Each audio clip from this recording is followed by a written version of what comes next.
Okay. Good evening and welcome to the Standards Committee, our annual meeting. Thank you all for joining us. I'm just going to go through the agenda. Do we have any apologies for absence or substitutions? No. No, thank you. Urgent matters. Do we have any urgent matters? No. No, thank you, Linda. Matters to be considered in private. No. No, thank you. Do we have any declarations of interest?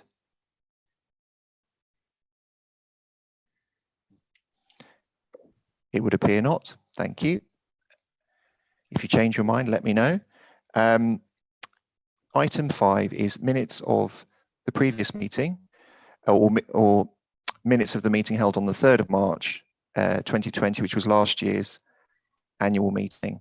So if we just go through those page by page, and let me know if you have any comments on page 5 of the agenda, which is the first page of the minutes.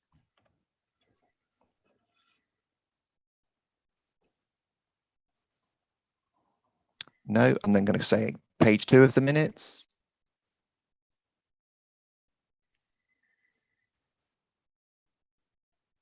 No. Anything on page 3 of the minutes?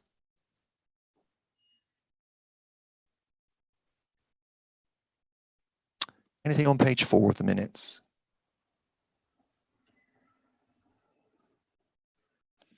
It would seem not.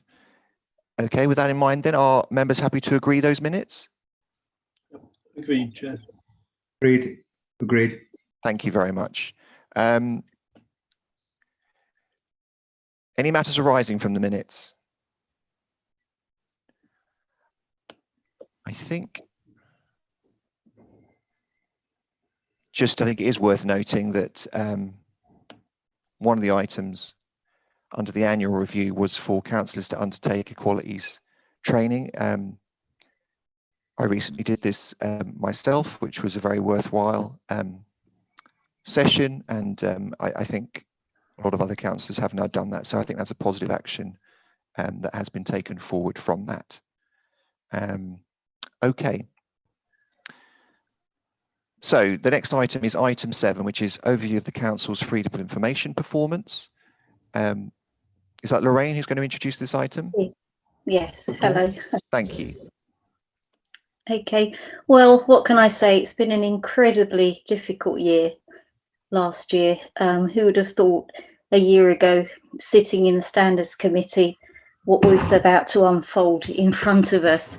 And obviously this has had a significant impact on the organisation's ability to respond to freedom of information requests. And unfortunately, that's been reflected in our performance, with only 57% dealt with on time. Having said that, the Information Commissioner's Office were quite empathetic, really, to organisations having to take resources to deal with the pandemic, very understanding. And not only did we have that, but we had a huge amount of requests to do with the LTNs across the borough, which put an awful pressure on the directorate dealing with that to manage those within the timescales. And just as a statistic, 54% of the total number of requests received were for the police directorate. So you can see how difficult it's been for them. And really, there's nothing else to say, to be honest, only that, you know, normal business has been restored. Service areas are getting back to grips with dealing with freedom of information requests, and I hope it's a much happier conversation this time next year.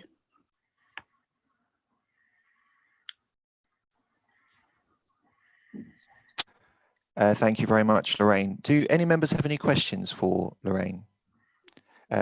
Councillor Stafford, Greg.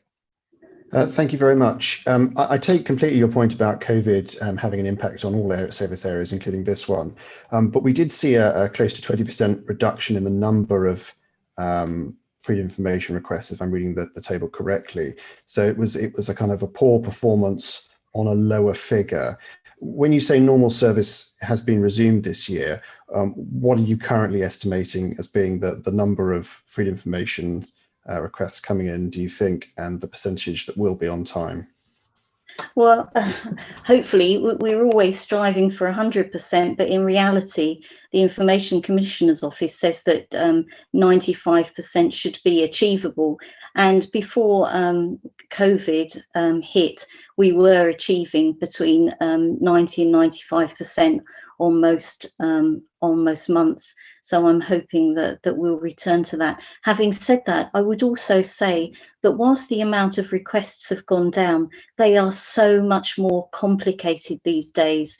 The information that people are asking takes an awful lot of resource from the service area. It's not just a straightforward one or two questions, particularly in the areas of planning and LTNs. So it's a difficult one. But we've got our processes. We've always had our processes in place to remind service areas in good time. They've got 20 working days to deal with it. And, you know, as I said, we're back on track with our chases and escalations. So hopefully we'll see that replicated in the figures in the coming months.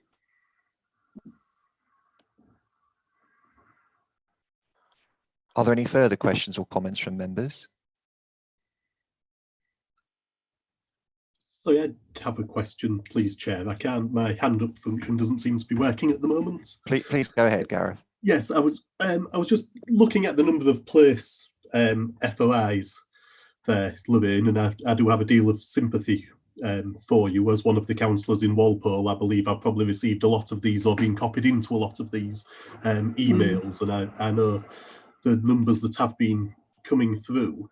But I was just wondering how many of these requests were actually turned down by the council. I don't believe that this is in the report here, because certainly I was copied into quite a few emails that were clearly there were officially FOI requests. Perhaps they were stating that there were FOI requests, but there were definitely requests that were sort of phishing, if you like, and I understood that the council could sort of either decline to answer these, or, you know, as a sort of statutory instrument, because it is so widespread and a sort of catch-all, just looking for any information that can be used. So I wondered how much that's been looked at.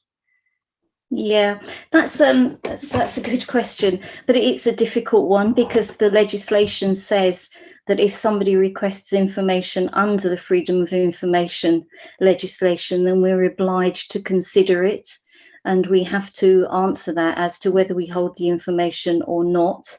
And also it's motive blind, so we're not allowed to ask them why they want the information, even though there are freedom of information requests that come through, and we know that they're marketing companies or that there are other organisations wanting to know information about our procurement or our systems or contracts, etc.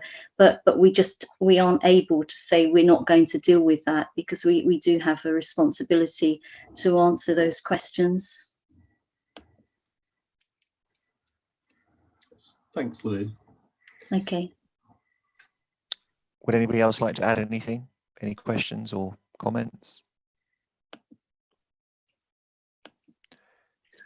Okay, thank you very much, Lorraine, for your work and for that of your colleagues in this area. I mean, clearly, as you say, that this has been an exceptional year, and the numbers are down from in terms of completed within the timescales from recent years. So let's all hope that we can get back up there. Absolutely. In 12 months or so. Sorry, I did raise my hand. I don't know if you can see. It's Wendy Morris. I can now, Wendy. Please go ahead.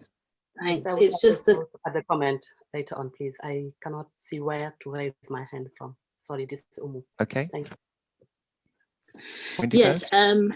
Thank you. It's just to ask, you said there was a slight raise in the volume of queries, and that the queries are getting more complicated. Is there any consideration or thinking about, and I don't know if it is an issue, of making information a bit more transparent for the public?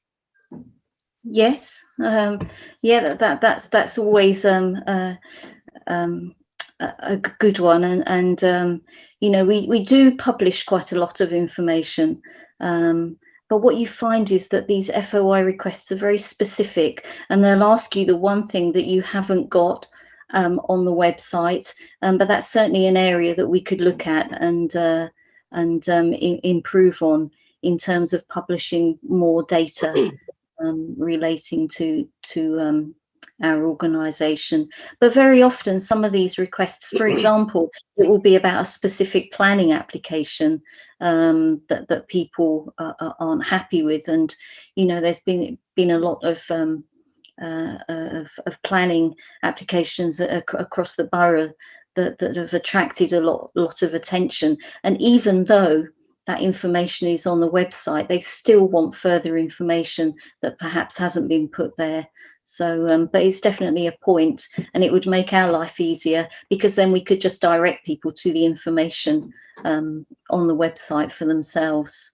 And you wouldn't need to go to the service area, which obviously comes with an impact on their resources. Thank you. Thank you. Is it Umu? Umu, yes. Yes, please go ahead. Yes, thank you.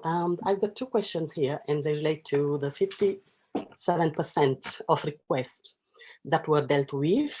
So the first question is, were all requests dealt with in the same way as usual, I mean before the pandemic? And the second question is, has something been put in place to adapt to the current circumstance to ensure that we can reach as many requests as possible, we can deal with as many requests as possible? Thank you. Thank you. Yeah, it's not that we haven't dealt with the other 43%. It's just that they weren't complied with within the 20 days statutory time. So all requests are answered in that respect. And you know, we've not had this problem before. The organisation has worked really well in terms of processing freedom of information requests, and I know it's because our colleagues were diverted elsewhere to help with the corona response from Ealing. So it's just unprecedented, really. Right, thank you. Thank you.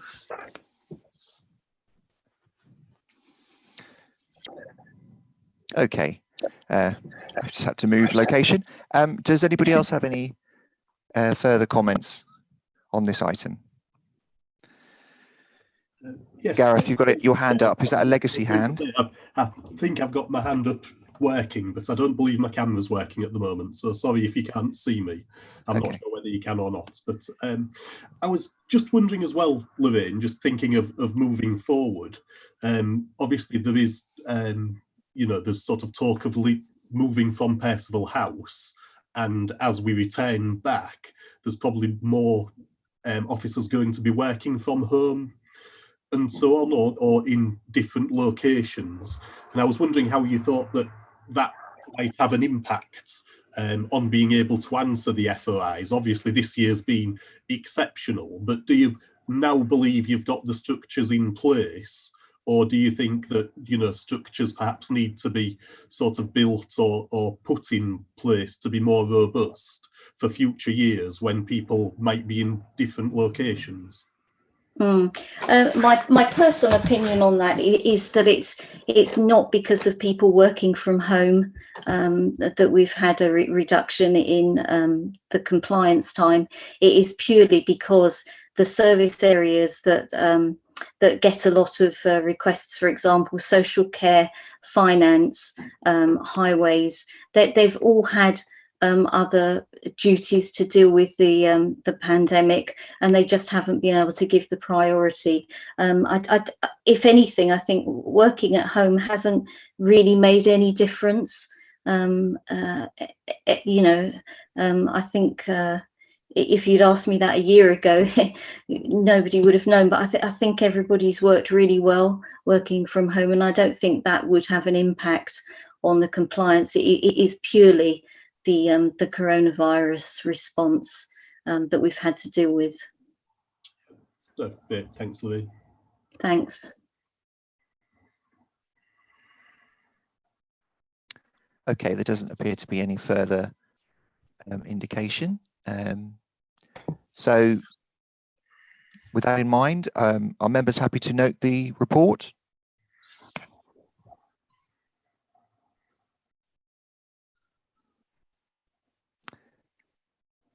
Thank you very much.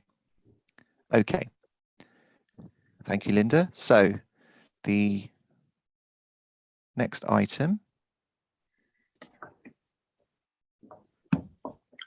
That would be me, Chair, introducing the annual review of whistleblowing. Yes, please go ahead, Helen. Thank you. Yes, thank you, Chair.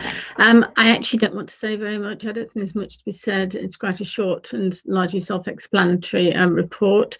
If members may well ask why there were so few whistleblowing allegations, and that is because most allegations, complaints, whatever, that come into the council don't come via the whistleblowing route. Even confidential allegations will usually be raised in some way within departments, perhaps to a more senior manager, or just directly to the chief executive and outside the whistleblowing regime. These are complaint allegations that have come in specifically citing whistleblowing, and they are obviously confidential. You'll see they're summarised at paragraph 3.14 on page 18 of the document pack, anonymised for obvious reasons. But Chair, I'm happy to answer any questions that members have. Thank you. Are there any members who'd like to ask a question or comment on this?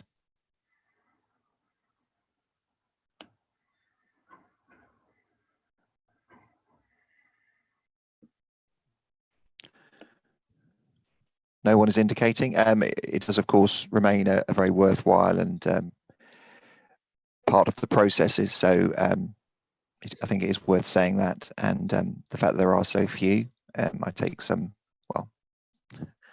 comfort from that. I think that's reassuring, but it does seem to be functioning. Okay.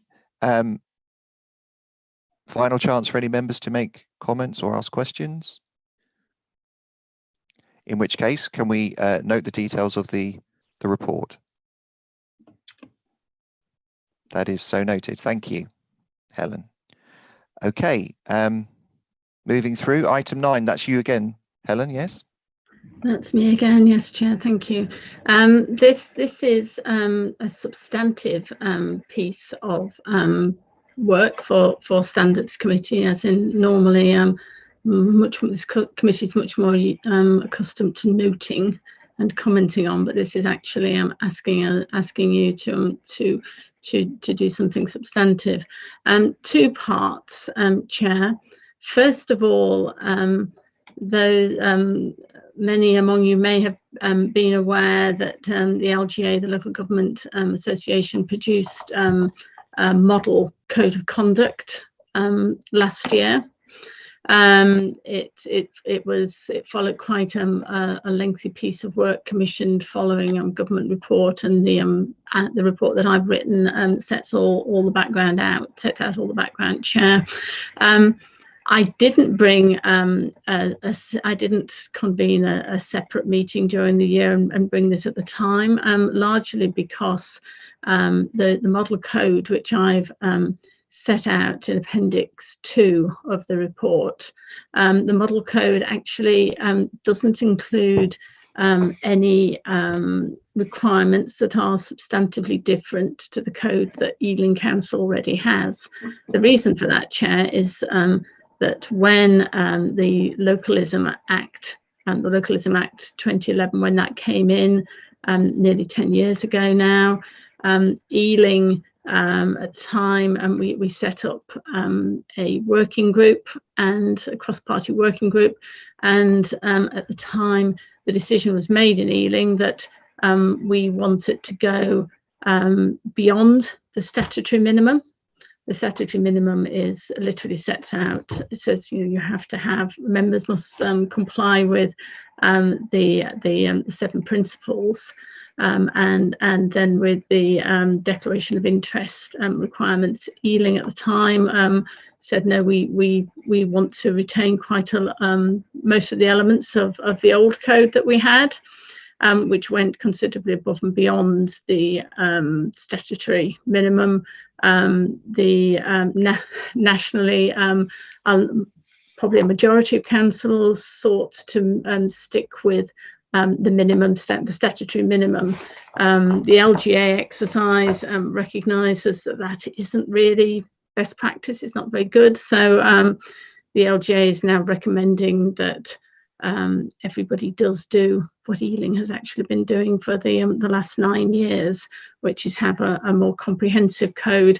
Having said that, Chair, as you know, the code, one of the big challenges we have is that there aren't many teeth behind the code, but that's as may be. So what recommendation 1.1 of the report is asking of you this evening is that the committee considers whether you would like to recommend to full council, or look at whether we want to change Ealing's code, perhaps to entirely adopt the model code. I could simply drop in Ealing Council in the relevant bits, top and tail it, and send it off to full council to be adopted as in place of the current code. Whether you want particular elements to be changed, or whether you want to simply note the model code but still stick with the code that you have, which is not exactly the same as the one adopted in 2012. It has actually been we've tweaked it from time to time and updated it, so it is robust. So Chair, I think I'll probably pause there, because recommendation 1.2 stands completely separately. So thank you, Helen. So under 1.1, do we stick with our more comprehensive code, or do we go to the template, as it were, of the LGA? Do members have any questions or comments or views they'd like to express on this?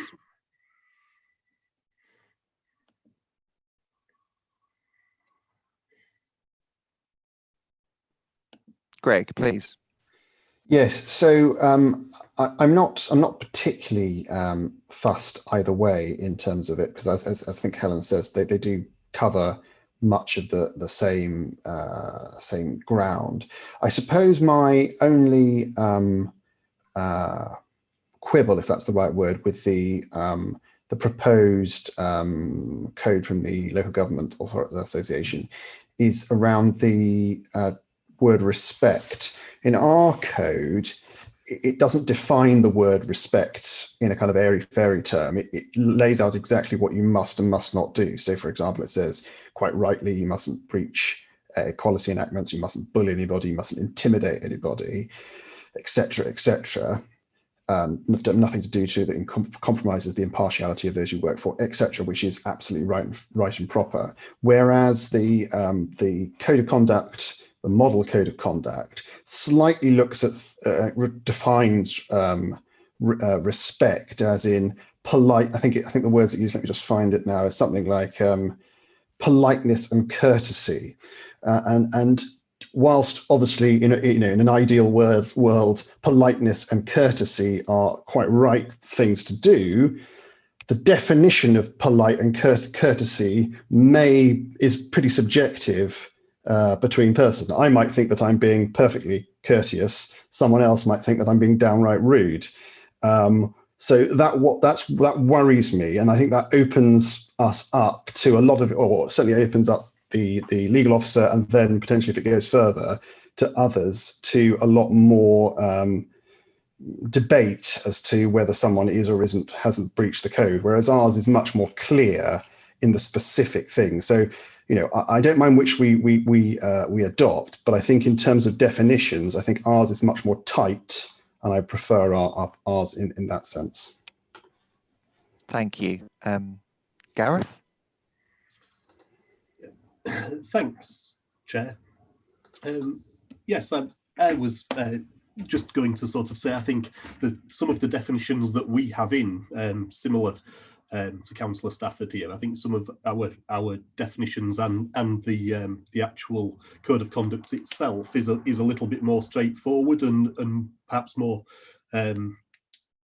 comprehensible for residents who might be looking at it and sort of thinking, you know, because this is where a complaint is going to come from. You know, residents will have a look and think, you know, am I going to complain about a councillor? And I think as it stands, our code of conduct is straightforward and clear and comprehensive as well. So while I do welcome the LGA's guidance and producing this as a model, I believe ours at the moment, you know, there's no reason that we couldn't review this, you know, sort of every year or whatever. If we thought there was a problem with it, or a problem had come up over the course of a year, then, you know, perhaps we could look at reviewing it. But I don't think there's any real need for us to change at the moment.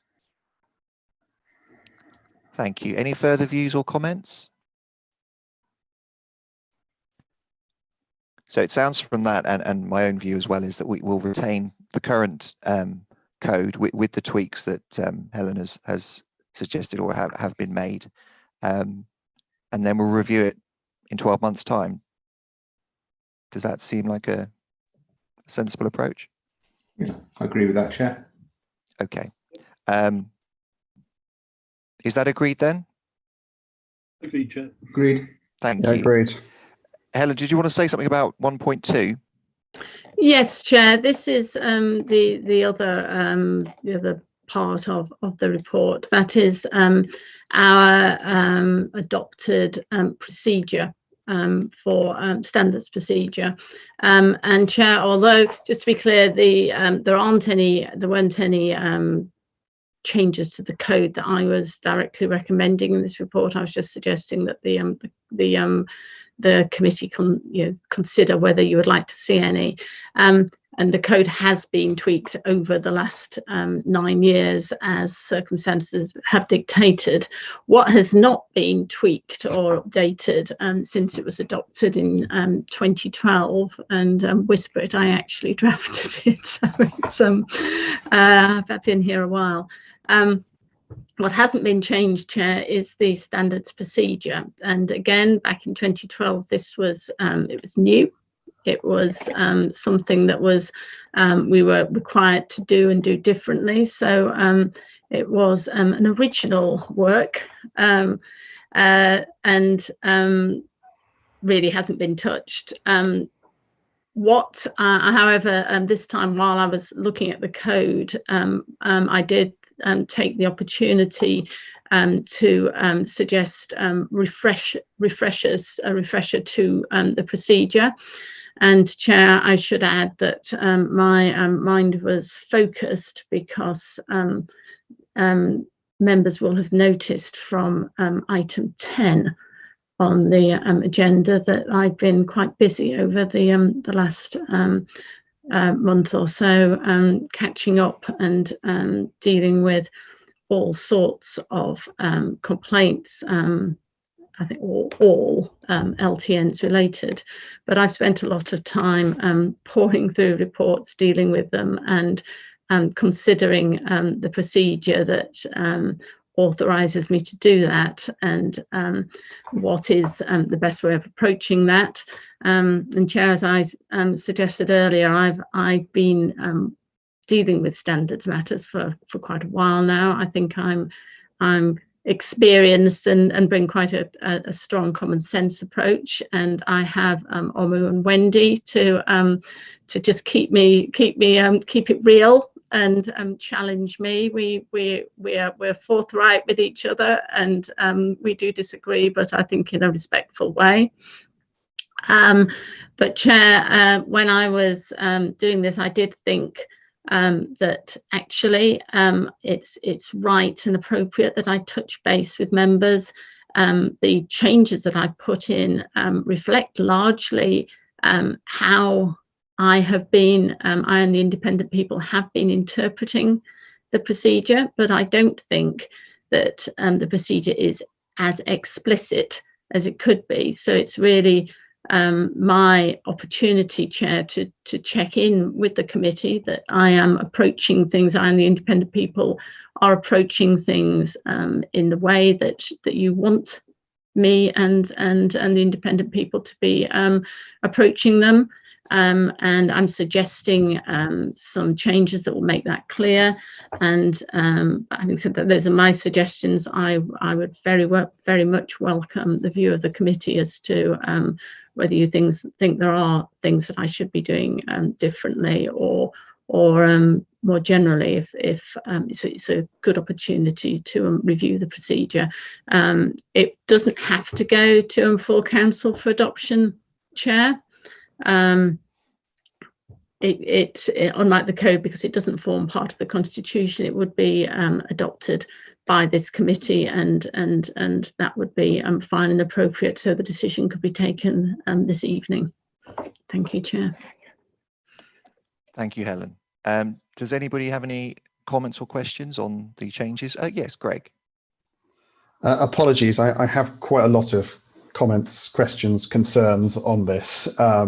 But if we just go, if you bear with me, Chairman, I go through them in order. So 2.6, and this is probably, hopefully, the easiest one to deal with. The addition of aim to acknowledge all complaints in writing within 5 working days, to me, gives a level of potential, when taking personalities out of this, whoever happens to be the Director of Legal and Democratic Services at the time, quite a lot of wiggle room not to respond to complaints. I don't think it's too much to ask that even a holding email that says, we have your complaint. Because I think if you go beyond 5 working days, and I accept that occasionally it will happen because of workload, but if you write it in and give that laxity, then essentially all that will happen is residents will start emailing again and again going, have you got my complaint? Have you got my complaint? So whilst I can understand why it's been put in there, because clearly with the volume of complaints, sometimes this doesn't happen. I think by writing it into the code,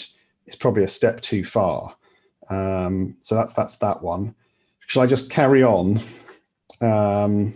Whereas in 3.1, the aim to there, I think as it's replacing normally, it makes no difference there. So I'm happy with that.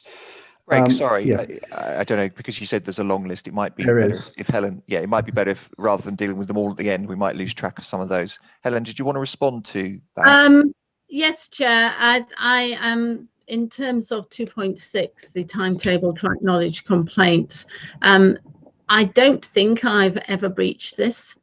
However, my concern here is that we don't at the moment have a formal system that logs and charts through these complaints, and nor do I have a personal assistant. Or each and every standard complaint, it is actually logged through the website, but each and every standards complaint is personally acknowledged and dealt with by me. I type out every acknowledgement. However, I do take leave.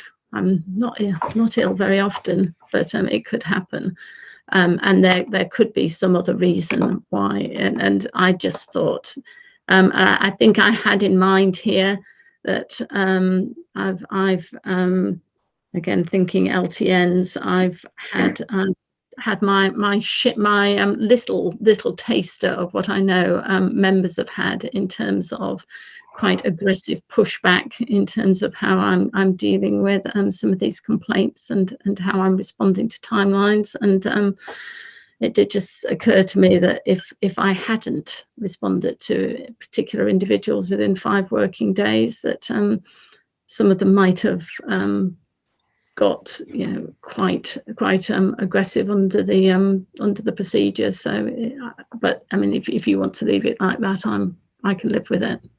But we'll certainly have a think about that. Greg, do you want to proceed with your list? Yes, thank you. And then we get on to the item 3, which is dealing with complaints. As I said, 3.1, the change. I don't see any problem with that. So then we get on to the initial assessment criteria. If we then move down to I think it's probably a new 3.5.5, starting, does the complaint appear to be vexatious, frivolous, malicious, politically motivated, tit for tat, or otherwise submitted with a motive that does not have public interest at its heart?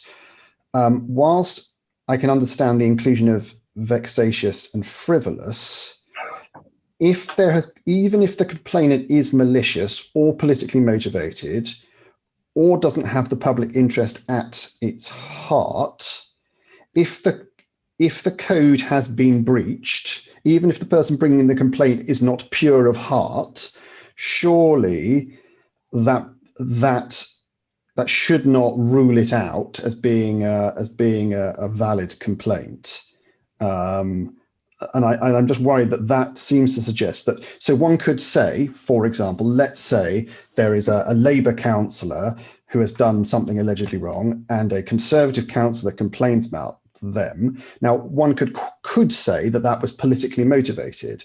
Should that or at least have an element of politicization to it? Should that then be ruled out? In my view, no. And I feel that this phrase, this insertion here, could potentially suggest that just because of the motivation of the person who's bringing the complaint, that the complaint is automatically dismissed, or in some way given a lesser weight. Surely the case should be looked at on its own merits rather than the intention of the person bringing it. But in your mind, it would be okay if we kept in vexatious, frivolous, and malicious? Yeah, I mean, malicious is a dubious one, again, because how does one, depends what your definition of malicious is, but vexatious and frivolous, clearly if those are fairly standard terms, malicious as well, probably you could get away with, but I think politically motivated, where you're putting the motivation of somebody as a reason for potentially either dismissing the case or giving it some lesser weight, that worries me. Helen, do you want to respond? Thank you. Yes, Chair. Just to be clear, these are not criteria which will, if fulfilled, will definitely result in the complaint not going forward. The 3.5 says the initial assessment criteria include. So it's simply, it's getting the picture, and it will, which is why, if you look at 3.5.2, the likely adverse impact on a third party, so has this impacted, even if behaviour hasn't impacted on a third party, it's still right that it's investigated and looked into it. They're just, I was just suggesting maybe that these were criteria that it was right for the initial assessment to incorporate, although none of them will, no particular criterion will necessarily be, finally determinative. I mean, the issue I have is all of these that seem to be inserted, and some of them I'm happy with, or I'm content with, seem to be insertions where you might be saying that because of these things you wouldn't take it forward. So, example, the previous one, the alleged behaviour took place, in a time period that it would be inequitable, so therefore it wouldn't take place. The next one, 3.56, does the complaint disclose such a minor or technical breach of the code that it's not in the public interest to pursue, etc. All the insertions seem to be things where you would look to not proceed with the case, and that worries me. 3.5.5, therefore, that because this has been inserted, that is the thinking behind the insertion of this phrase. Yes, Chair. I mean, this is for the committee. I actually lifted those words from Brent's procedure. Probably shouldn't have said that. I had a look at that procedure, and to have a look what they had that was looked better or different to ours. Most of it I didn't take up. I have to say I thought ours was simpler and more straightforward. But Chair, you know, if you don't want it in, I'm really not. Yeah, I'm happy to leave it out. It's you know, you guys, you know, the committee is in charge here, so. We'll certainly take a view in a few moments. Does any other member have anything to say or express on this particular point before I ask Greg to proceed with his list, and then we'll obviously make a judgment or take a view at the end? No. Okay.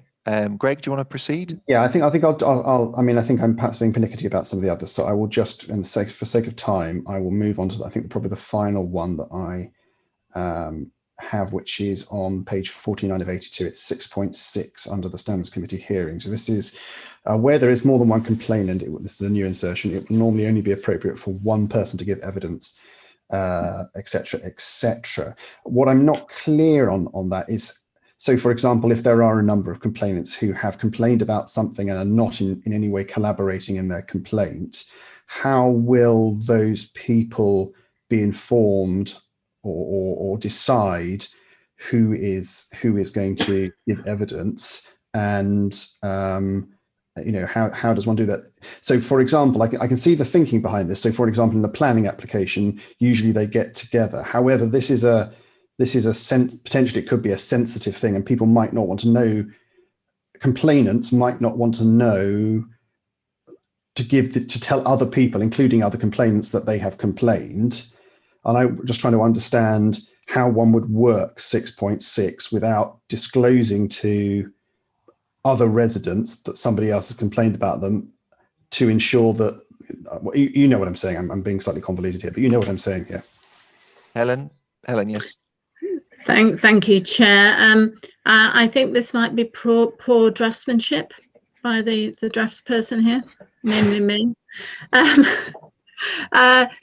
My intention here was to deal with single complaints where more than one person has got together to make a complaint.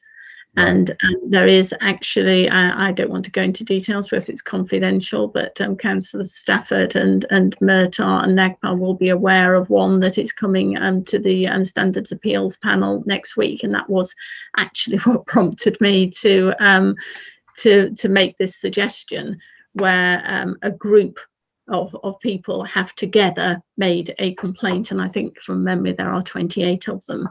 And we have sensibly suggested, and that group of complainants accepted, that they put forward a spokesperson on behalf of everyone. But obviously, if there were, you know, separate and distinct points that different people felt they needed to make, then we would consider more. So that was really just trying to codify that point. If there were, and from my point of view, that seems totally sensible. Yeah. The wording to me suggested that if there are unconnected complainants, right.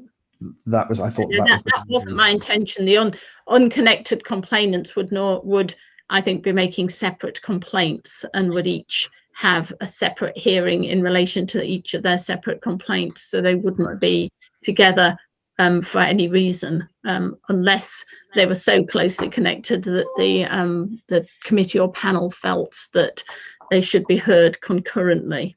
Okay, that's reassured me on that point. Thank you, Chair.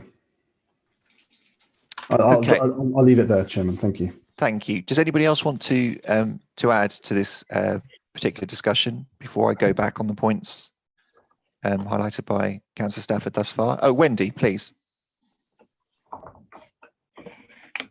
Yes, it's about 4.1.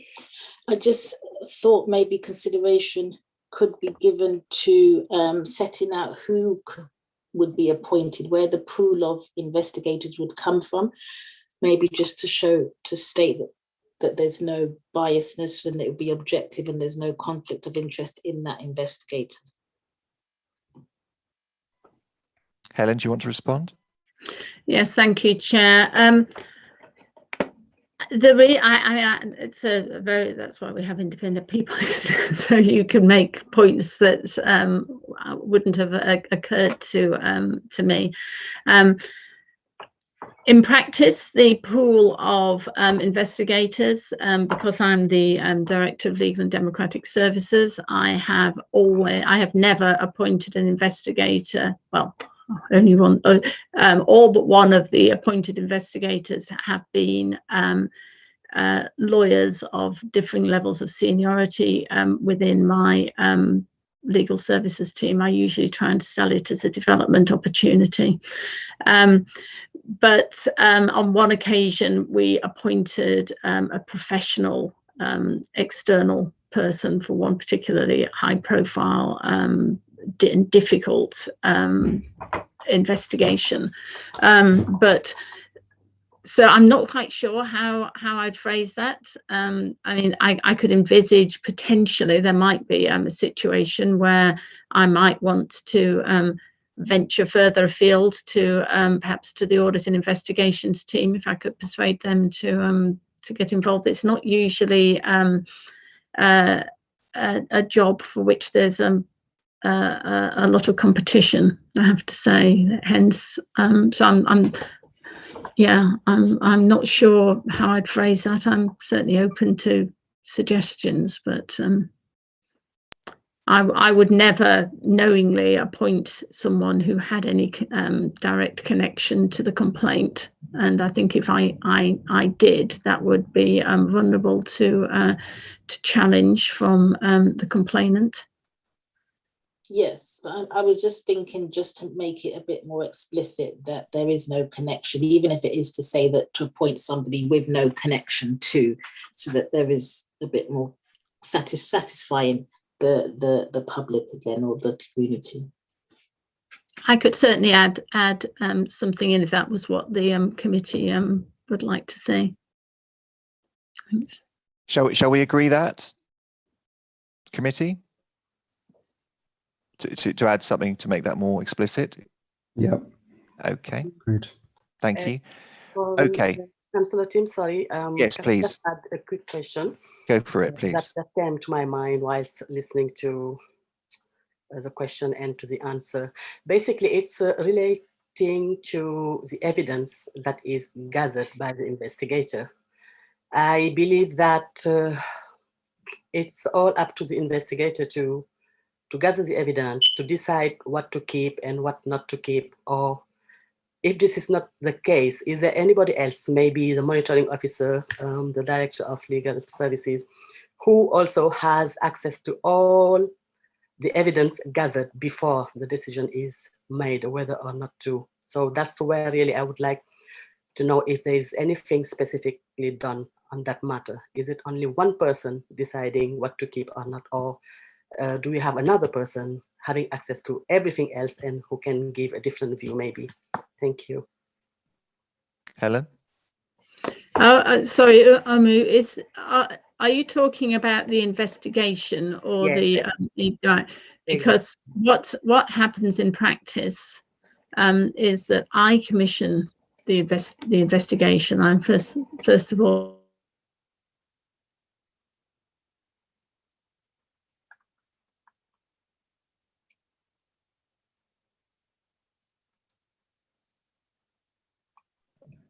Helen seems to have frozen. Is that Yeah, she's frozen. We'll just me as well, Chair. Yes, that's right, Chair. We'll just pause. We have some digital support in the background, so hopefully they will try and reconnect. I've just messaged Helen. So we'll see. Thank you.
colleagues, sorry. I think from the top, Helen, it was you froze pretty early there into your last Yeah, response. no, I saw it. It was clear. I realised immediately. My screen went blank. I fear that others in my house might be busy streaming things. So I've not got much Wi-Fi bandwidth left. So very many apologies, Chair. So as I was saying, that is how the investigation commission happens in practice. So I would always see the draft report, but having said that, I've always taken the view that it's at the end of the day, it is the investigators' report, and it's important that that person, although I'm involved, and most of the time actually that person is in some way reporting up within my department. I think it's important that they also bring an independent approach, and I don't want, it's important that it's their report and not mine. So that's how it happens, and I think the danger is if you build in. I completely understand Omu's point, but I think if you build in a requirement that someone else reviews the report, actually legal, so procedural requirement that somebody else reviews it, there's a danger that you're also building in some sort of compromise to the integrity of the original report author. The way our procedure works is that all reports, regardless of their recommendation, end up coming back to either the standards appeal assessment panel if they have a no breach recommendation, or if it's a breach recommendation or no breach that's gone through the standards assessment panel who've said they don't agree with it, then that would come to full standards committee. So come what may, the all investigators reports come back to a member level body, and in each case at least one of the independent people will be sitting alongside the panel or the committee, as the case may be. So there's that the scrutiny happens at that level in any event. I don't know, but I said if you would like to build that in, we could, but it wouldn't be. I don't think it would be my strong recommendation, Chair. As it's written at the moment, is that quite typical of other boroughs? I actually don't know what other boroughs do, Chair. I think that I don't know. We don't have many investigations here. We don't have relatively that many complaints, and our members are. It might not feel that sometimes I know, but our members are pretty well behaved and pretty sensible. Other boroughs, I think some of them, the ones I talk to, often have have much more serious complaints than we do, and so we'll more regularly commission external investigators to undertake them. I said I've only had to do that once in all the time I've been doing this role, which is quite a long time, and that was for a very serious complaint, which I didn't think was fair or appropriate for an officer to carry out.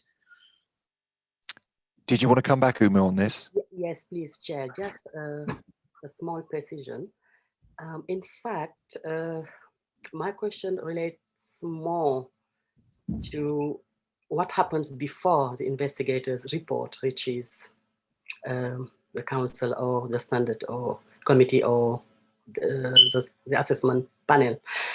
What I mean, I understand everything Helen has explained, and I fully agree on that. It's how we have been doing it. However, it just occurs to my mind from many various reasons that, in fact, both committees do their work based on the investigator's report. Do we have access to the evidence that the investigator has used to reach their report, to write the report? Is there any way, is there any way to, is a check, or not check, maybe it's too strong, but is it possible to see that no mistake was done? No evidence that is important has been put aside for any reasons. That's all I'm asking about. To make, simply because for me, everything we're doing, because I have been sitting in this panel for many years, and we are working on that, basically. We are given something, and we work on that thing. So my question is that thing, the investigator's report, really very up-to-date and fit for purpose and well done, basically, objectively? Is there other evidence sitting somewhere that, if needs be, if we wanted to, we could have a look at? Exactly. How do we know if Helen? there isn't any? It could be done on purpose or by mistake. Anything can happen. Yeah. Yeah. Thank you, Helen. Thank you, Chair. Yeah, it's. I mean, that's difficult, because I don't think you could ever say that absolutely every piece of evidence must be produced and must be reviewed, because at some point, you know, what counts as evidence? What do you know? What have you take? What exactly do you take into account? What do you not? If you're looking at, I mean, hopefully, if as a matter of good practice, if you're writing a report and you're referencing things, you should be attaching them, and you should be, for example, again, without wanting to stray into confidential territory, there is a report coming before the Standard Assessment Panel next Tuesday or Wednesday, I can't remember, and that has 13 appendices. I think it's 13, which is, you know, comprises basically the evidence that the investigator has taken into account when reaching her conclusion. Now, what I can't say, and I commissioned the investigation, is whether there were, you know, I don't think there was anything else that she looked. I mean, there may well have been things that she looked at and says that's just, you know, doesn't count. It's not relevant. And I don't think I would want to commit investigators to produce anything and everything that they have come across, even things that they consider rightly to be completely irrelevant. I mean, largely because near 99 times out of 100 they'd be right in considering them completely irrelevant, and the panel or committee would find themselves swamped with a whole lot of things that the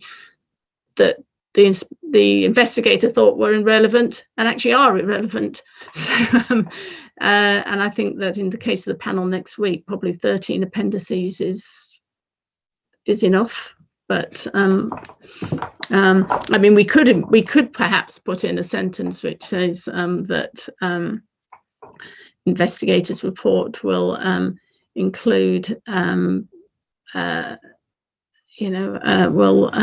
would normally include copies of evidence that the investigator has taken into account. I'd say normally, because occasionally there might be some particularly confidential information that even that shouldn't be produced to the panel either. I don't know if you'd like me to add a sentence like that in. I could do, Chair. What do you think? That helps, Omo. Yeah, definitely. Thank you. Thank you, Helen. Thank you, Chair. Okay, thank you. Do any members have any other further comments or questions before I return to the points Greg's made? Okay. My own point of view, in terms of 2.6 and 3.55, I'm more persuaded by Helen on the 2.6, so I agree. I would be content to agree aim to as the wording, but on 3.55, I think it is a fair point that Councillor Stafford's made, and I would prefer in the first instance to go with vexatious and frivolous, and maybe remove the Malicious? malicious. I'd keep malicious, but I'd take out politically motivated, tit for tat, and the rest of it. Do other members have a view?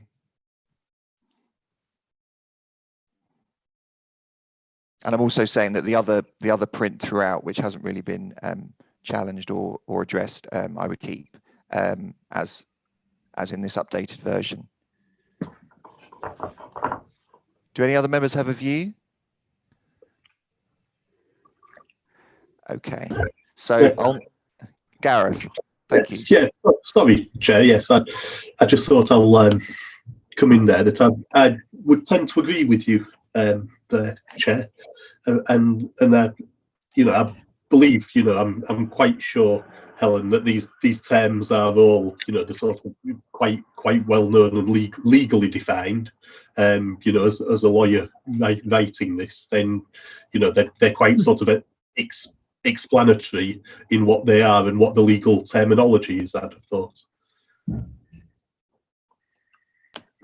Thank you, Gareth. Okay then. So I move then, if that's the appropriate wording, that as I say, we keep the red print throughout, including 2.6, but with 3.55 we stop after the word malicious. Is that agreed by the committee? Yes, Chair, I agree. Yeah. Thank you. Agreed, Chair. Yeah. Thank you. Okay. Next item is item 10. Are you introducing that one, Helen? Yes, I am, Chair. We're Thank being you. very economical in our use of officers this evening. So, although I did actually write this report and the last one. Yes, Chair. This is a bumper year for complaints this year, Chair. I think the report is comprehensive, and all I would add is that, despite my light comments at the start saying it's a bumper year, I mean that's not a positive thing. I think one might have hoped and expected that during a year that included a global pandemic and time when we've spent most of it in lockdown, that complaints would have fallen, but that was most definitely not the case.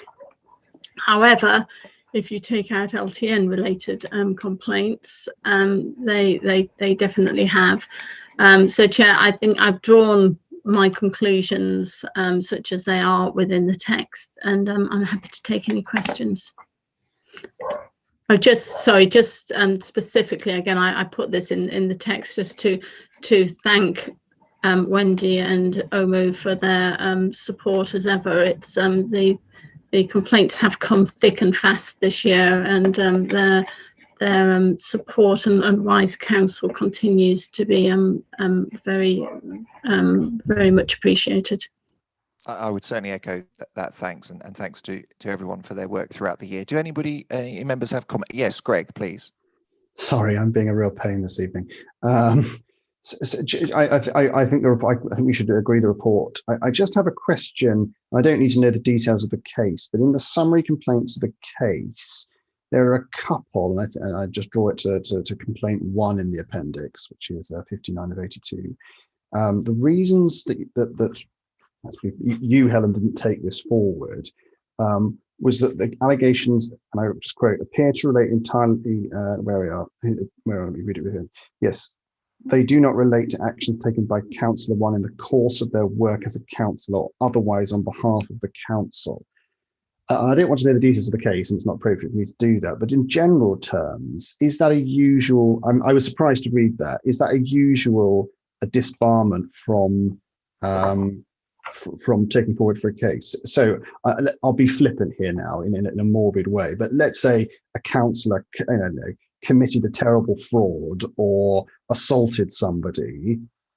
If that fraud or assault had nothing to do with them as a councillor, would that mean we couldn't uphold obviously they'd be taken through some sort of legal process, so perhaps we wouldn't be worrying about a council complaint. But is the fact that the thing that was complained about isn't specifically about the council, is that really a disbarment to proceeding with the complaint? Helen? Thank you, Chair. This requirement, actually, we have Mr. Ken Livingstone to thank for this one, and it's thing to thank him for ever. It dates back to the late noughties. Was it about 2007, 2008, when a reporter sort of not collared, but certainly spoke to Mr. Livingstone outside a nightclub, and I think he called him a Nazi. That's something along those lines, and he was duly reported to the GLA standards committee, who decreed that he was in breach, etc. And he challenged that decision and took it all the way to the High Court. It might even have got to the Court of Appeal, actually, and he challenged it on the grounds that he was doing his own thing in his own time. It had absolutely nothing to do with his London mayoral role, and it didn't matter, and he could call people whatever he wanted on in his spare time, and he succeeded. And that legal finding was then codified within the Localism Act. So the code of conduct indeed only applies to councillors when acting as a councillor. And that sort of, in terms of criminal conduct, then yeah, that is dealt with separately within the criminal law, and it is the theory goes that it's then for the electorate to decide whether or not a councillor should be elected next time. But yeah, criminal conduct is not a standards matter. I'd have to check. I have a feeling that there is a certain level of conduct that might sort of disbar you anyway from public service, but it doesn't actually sit within the standards regime. Thank you. Any further questions or comments on this? It would seem not. I think at an earlier briefing, Helen, you said that the committee may want to comment on the wording in terms of, is it suitably anonymized? Is that correct? Sorry, Chair. Yes, it's been a long day. My first meeting was at 8:30 a.m. this morning. Yeah, this is the report which comprise that will I'll change a few words in it, and it will become the committee's annual report to full council that you will present, Chair, probably to April full council. So normally it's there aren't this many items in the schedule, but I just wanted to really do a sense check with the committee, whether you feel I've got the volume of information right here. It takes longer than you might think to summarize things, but I've always tried to put a bit more information than I know some councils do, in order to try and inform and give a bit more flavour and hopefully some learning, apart from obviously letting everyone play the game of guess who it is. But I wanted to really double check that the committee felt I've got the balance right between information, and stroke overload. Would you prefer to have something very short, like was in the whistleblowing report, which was just a couple of lines for each complaint? So yeah, really just checking that this is a level of detail that you find useful. From my point of view, it seems appropriate. Does anybody else have a view they wish to express or comments? Yoel. Thanks, Chair. No, I agree with you. I think that's the appropriate amount of detail. I know most of the cases. That's because of my other hat on. Most members won't. So, but I think people should get an understanding of the sort of complaints that have been made and the workload and why maybe some complaints take a while to be adjudicated because of the volume and depth of some of the issues. So I think it'd be fine like this. Thank you. I can't see anybody else. Gareth, sorry, please. Yes, thanks, Chair. Sorry, just very briefly. I mean, I agree with Councillor Gordon here. You know, I think that the level of detail I think is actually helpful in the report. That, you know, just if the public are reading at it and look at it, it's anonymised, but they can see and get a flavour of just what the complaints are and where they might be motivated from and so on. And I think that having that level of scrutiny and public availability of what's going on, I think is important, you know, to remain transparent. Thank you. I don't think anybody. Gareth, your hand's still up. That's probably just a legacy. Okay. So turning to the recommendations, yeah. Are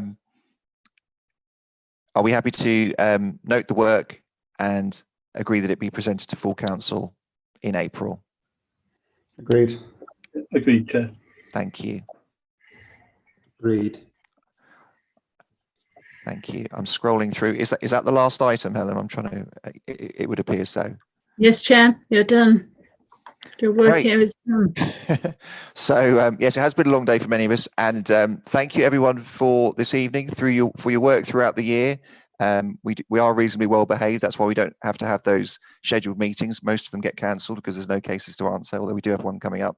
So thank you very much again to all the officers, and see you soon. Have a good evening. Thank you. Yeah, thank you. Bye-bye. Thank you. Bye. Yeah. Thanks, Chair. Thanks, everybody.